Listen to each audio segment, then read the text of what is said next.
Personally, I find the ocean pretty scary. It's so massive and unexplored that there could be so many things out there that we don't even know about, and don't even get me started on swimming at night. Being in the water and having no idea what could be hundreds of feet below you is terrifying. I once heard a quote that went something along the lines of, "When you're swimming at night, you're practically blind and crippled compared to everything else in the water." This quote raises an interesting question. What else is there in the water? Obviously fish, but there are also legends of colossal sea monsters that are all somewhere out in the sea. One of these monsters is the Ogopogo. An Ogopogo is described as a sea serpent that is 40 to 60 feet in length. It is said to inhabit Lake Okanagan in Canada. The lake is 79 miles long, 2.5 miles wide, and over 1,000 feet deep, so it's certainly big enough to hold a creature of this size. The origin of the Ogopogo goes back as far as the 1700s, but back then, the creature was not called the Ogopogo. The Okanagan Indians told of a large creature in the water called Nahaik, which means snake of the water. The natives feared the monster so much that they would sacrifice animals into the lake before traveling across in canoes. This was in hopes to please Nahaik so it wouldn't attack their canoes. So how did the creature become known as Ogopogo? In 1926, a man named W.H. Brimblecombe wrote a song about a monster that went like this. "I'm looking for the Ogopogo, the funny little Ogopogo. His mother was an earwig, his father was a snail. I'm going to put a little bit of salt on his tail. I want to find the Ogopogo while he's playing his banjo." The song became well known in Britain and eventually made its way to Canada. While Brimblecombe was near Lake Okanagan, he sang a new version of the song based around the mysterious creature that people claimed to see in the lake. The new version went like this. "I'm looking for the Ogopogo, the bunny-hugging Ogopogo. His mother was a mutton, his father was a whale. I'm going to put a little bit of salt on his tail. I'm looking for the Ogopogo." The reason the new version of the song said his mother was a mutton is because a lot of people who have claimed to see the creature said that it had the head of a sheep. Everyone loved the song, and word spread. Not long after, the Vancouver Daily Province decided that Ogopogo would be the official name of the Okanagan Sea Serpent. Throughout time, there have been repeated reportings of the Ogopogo. In 1914, a group of Indians found a carcass of what is believed to be a juvenile Ogopogo carcass on Rattlesnake Island.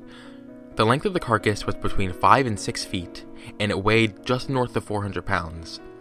The natives brought the carcass to a naturalist, who concluded that it was a rogue manatee.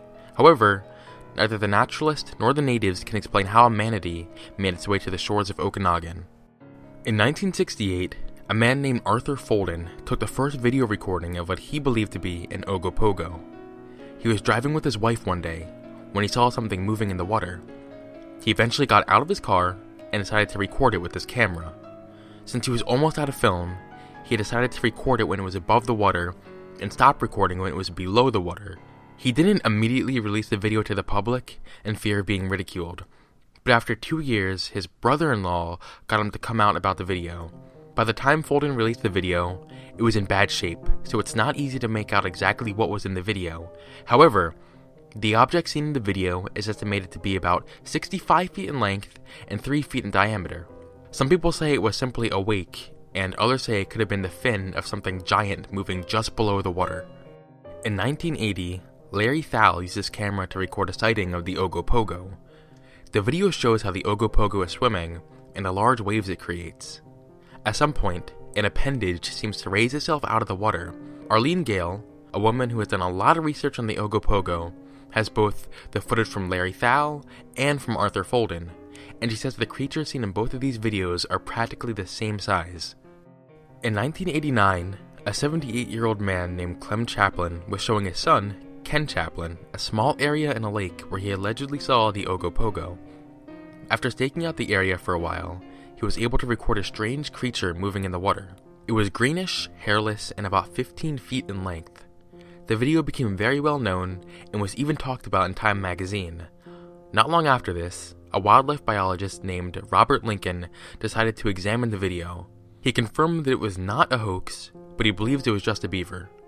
Clem Chaplin's response to Robert Lincoln's assessment was that there was no way that it could have been a beaver. He said that the creature they saw had no hair or fur, and the tail was so large that if it hit someone, it would have killed them. He also said the largest recorded beaver was 4.5 feet long, and what they saw in the water was 15 feet long.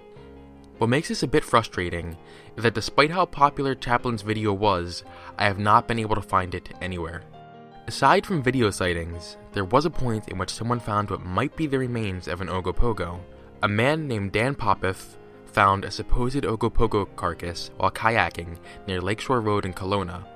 Dan doesn't actually believe that this carcass is of an Ogopogo, but he wants to know what it is.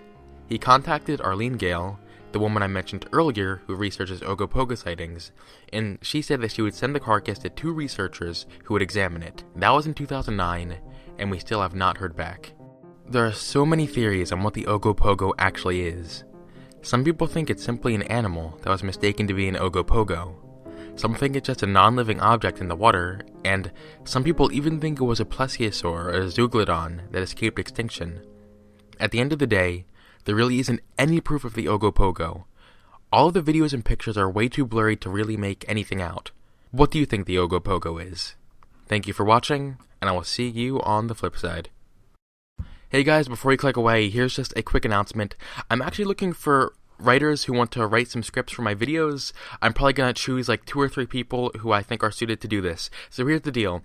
If you want to write scripts for my videos and stuff like that, then you can actually go to the About page on my YouTube channel, and there will be a button you can click to email me. So email me if you are interested in writing, and then I will send you a topic to write a script for one of my videos about, and I'll choose a few people who I think are good at writing, and then you guys can help me write some of my videos. Now, obviously, I'm not going to have you write every single one of my videos. I'm going to be writing some of them too. You can always help out. And of course, if you are chosen to write some of the videos, to write the script for some of the videos for me, then I'll obviously shout out your YouTube channel, or I'll shout out your social media, or, you know, whatever you want me to shout out. And, so yeah, guys, thanks for watching. See you on the flip side.